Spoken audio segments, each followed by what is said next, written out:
दी loud Bihar आप इस channel से जोड़कर रोजाना ताज़ा अपडेट पा सकते हैं। जैसे दिन भर की ताज़ा खबर, सरकार की नई योजनाएं, नए नियम, स्कूल कॉलेज स्कॉलरशिप, रोजगार।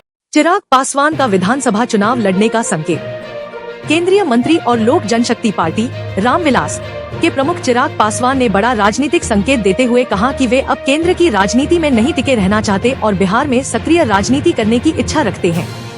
उन्होंने स्पष्ट तौर पर कहा कि उनका सपना है कि बिहार को एक विकसित राज्य के रूप में देखा जाए और इसके लिए वे सीधे तौर पर जमीन पर उतरकर काम करना चाहते हैं। चिराग पासवान ने अपने बयान में कहा, मैं केंद्र की राजनीति में बहुत लंबे समय तक नहीं रहना चाहता। मेरा सपना है बिहार को विकसित राज्य बनते देखना। इसके लिए जरूरी है कि मैं बिहार में रहकर जमीन से जुड़कर काम करूं। इस बयान के बाद से ही यह चर्चा तेज हो गई है कि चिराग पासवान आगामी बिहार विधानसभा चुनाव 2025 में खुद एक सामान्य सीट से मैदान में उतर सकते हैं। पार्टी सूत्रों के अनुसार लोक जनशक्ति पार्टी रामविलास ने उनके इस प्रस्ताव को मंजूरी दे दी है। प्रशांत किशोर के खिलाफ मानहानि का मामला, क्या जन सुराज की राजनीति अब कोर्ट में लड़ेगी लड़ाई? बिहार की राजनीति में एक बार फिर बयानबाजी और आरोप प्रत्यारोप का दौर कोर्ट तक पहुंच गया है। राज्य के वरिष्ठ मंत्री अशोक चौधरी ने जन सुराज पार्टी के संस्थापक प्रशांत किशोर के खिलाफ मानहानि का मुकदमा दर्ज कराया है। मंत्री का कहना है कि प्रशांत किशोर ने उनके ऊपर झूठे और बेबुनियाद आरोप लगाए हैं, जिन्हें या तो उन्हें साबित करना होगा या सार्वजनिक रूप से माफी मांगनी होगी। क्या है मामला? प्रशांत किशोर ने हाल ही में एक जनसभा में कहा था कि बिहार सरकार के मंत्री अशोक चौधरी भ्रष्टाचार में लिप्त हैं और जमीन घोटालों में उनका नाम शामिल है। इस बयान के बाद अशोक चौधरी ने कड़ा रुख अपनाते हुए कहा, अगर कोई भी व्यक्ति बिना प्रमाण के झूठे आरोप लगाता है तो यह सिर्फ मेरी नहीं, पूरी राजनीतिक व्यवस्था की छवि को नुकसान पहुंचाता है। प्रशांत किशोर को अब ये साबित करना होगा कि उनके पास क्या सबूत है, नहीं तो उन्हें माफी मांगनी होगी। कहां दर्ज हुआ मामला? मानहानि का यह केस पटना सिविल कोर्ट में दर्ज किया गया है। चौधरी के वकील ने कहा कि यह मामला व्यक्तिगत छवि को नुकसान पहुंचाने, सार्वजनिक प्रतिष्ठा पर हमला करने और राजनीतिक साख को गिराने की नियत से दिया गया बयान है। प्रशांत किशोर की प्रतिक्रिया? अब तक प्रशांत किशोर की ओर से कोई औपचारिक प्रतिक्रिया नहीं आई है। हालांकि उनके करीबियों का कहना है कि वे अपने बयान पर कायम हैं और जब समय आएगा तो प्रमाण भी पेश करेंगे। ज्ञात हो कि प्रशांत किशोर पिछले 2 वर्षों से जन सुराज पदयात्रा के जरिए बिहार के गांव-गांव में घूमकर जनता से सीधा संवाद कर रहे हैं। वे भ्रष्टाचार, शिक्षा और प्रशासनिक अराजकता जैसे मुद्दों पर सरकार को लगातार घेरते रहे हैं। यह मामला सिर्फ एक मानहानि केस नहीं, बल्कि 2025 विधानसभा चुनावों से पहले प्रशांत किशोर बनाम सत्ताधारी गठबंधन की एक नई लड़ाई का संकेत है। जहां जन सुराज खुद को जनता की आवाज कहकर पेश कर रहा है, वहीं सत्ता पक्ष इसे नाटकीय और बेबुनियाद प्रचार करार दे रहा है। यह केस प्रशांत किशोर को ज्यादा सार्वजनिकता देगा, जिसे वे विक्टिम कार्ड की तरह इस्तेमाल कर सकते हैं। वहीं सरकार के मंत्री इस मामले को छवि की लड़ाई मानकर गंभीरता से ले रहे हैं। क्या यह मुकदमा राजनीति को बदल देगा? मानहानि का मामला एक कानूनी लड़ाई जरूर है, लेकिन इसके राजनीतिक निहितार्थ गहरे हैं। प्रशांत किशोर जैसे रणनीतिकार से नेता बने व्यक्ति को अदालत तक घसीटना 2025 की राजनीतिक बिसात में एक चाल के रूप में देखा जा रहा है। अब देखना यह है कि अदालत में क्या प्रमाण सामने आते हैं। क्या प्रशांत किशोर माफी मांगते हैं या लड़ाई और लंबी खिंचती है? नीतीश कैबिनेट की बैठक में 47 एजेंडों पर मुहर, 4000 पदों पर बहाली का बड़ा फैसला। बिहार की राजनीति और प्रशासनिक हलचलों के बीच मुख्यमंत्री नीतीश कुमार की अध्यक्षता में मंगलवार को एक अहम कैबिनेट बैठक हुई। इस बैठक में कुल 47 एजेंडों को मंजूरी दी गई, जिसमें सबसे बड़ा फैसला रहा राज्य के विभिन्न विभागों में 4000 से अधिक पदों पर बहाली का निर्णय। यह कदम बेरोजगारी से जूझ रहे युवाओं के लिए एक राहत की खबर के रूप में देखा जा रहा है। बैठक की प्रमुख बातें क्या रहीं? मुख्यमंत्री सचिवालय में हुई इस बैठक में जिन प्रस्तावों को मंजूरी मिली, उनमें प्रमुख ये हैं। 4000 से अधिक पदों पर सीधी बहाली की स्वीकृति। शिक्षा, स्वास्थ्य, ग्रामीण विकास और कृषि जैसे विभागों में भर्तियां की जाएंगी।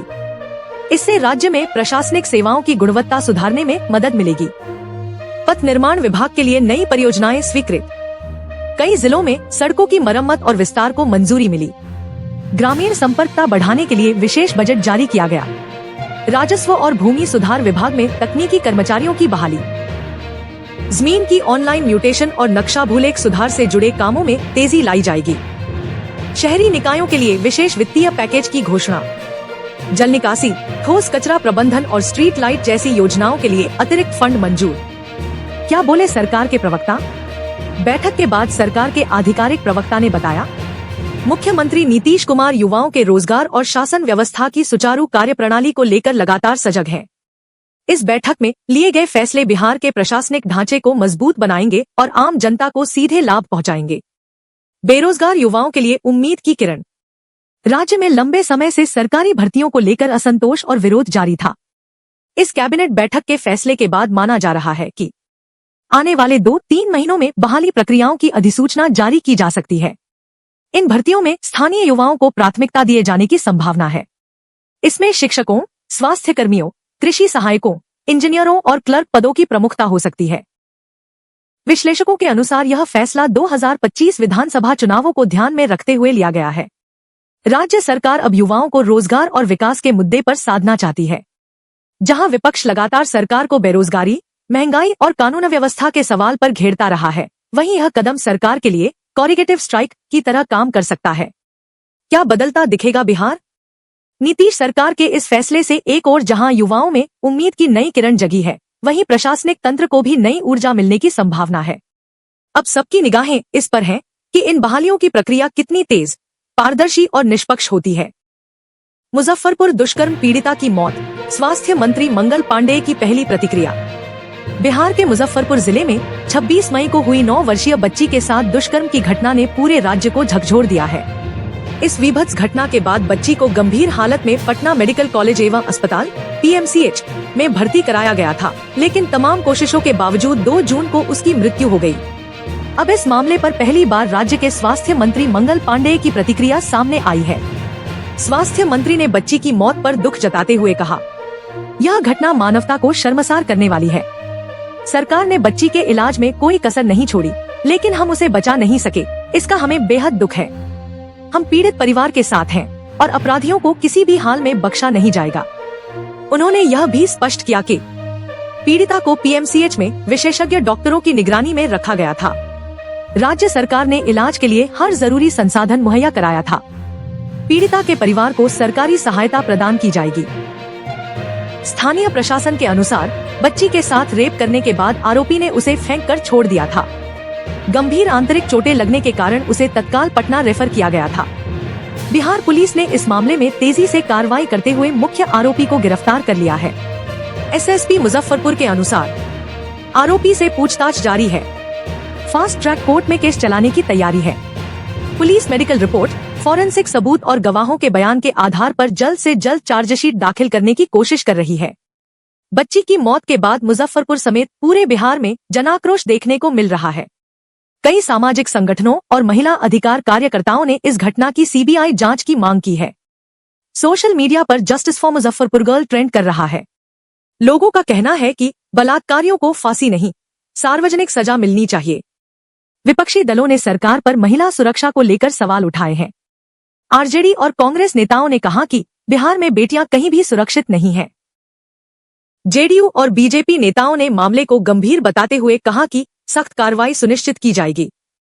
मुजफ्फरपुर की मासूम बच्ची अब इस दुनिया में नहीं रही, लेकिन उसका जाना एक सवाल बनकर रह गया है।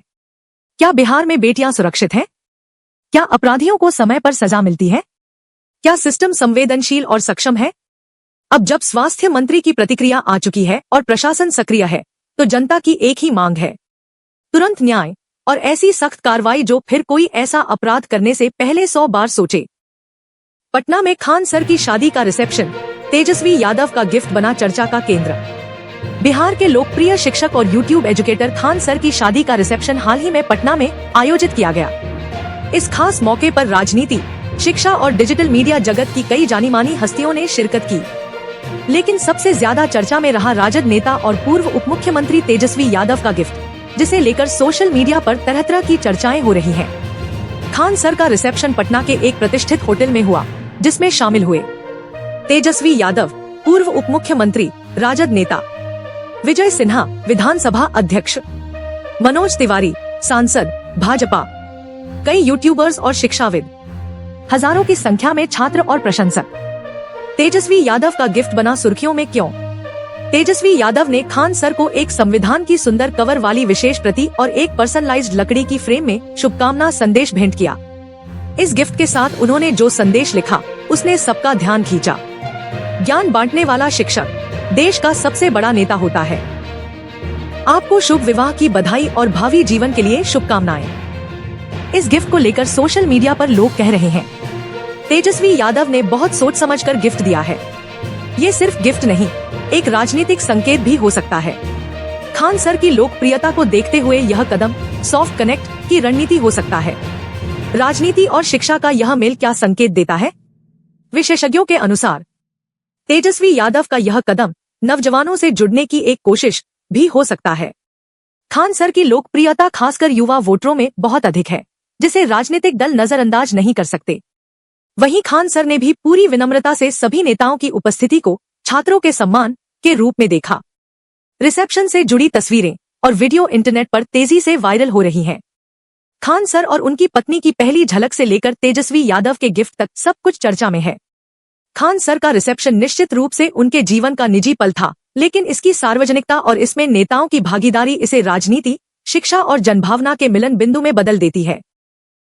तेजस्वी यादव का गिफ्ट सिर्फ एक शुभकामना नहीं, बल्कि शायद एक रणनीतिक संदेश भी है कि आज की राजनीति को पढ़े लिखे युवाओं की जरूरत है और उन्हें जोड़ने के लिए हर मंच जरूरी है। धन्यवाद हमारे साथ जुड़े रहने के लिए। अगर वीडियो पसंद आया हो तो लाइक करें, शेयर करें और सब्सक्राइब करना न भूलें। बेल आइकन दबाएं ताकि बिहार की राजनीति की हर नई खबर आप तक सबसे पहले पहुंचे। मिलते हैं अगली रिपोर्ट में, तब तक के लिए नमस्कार।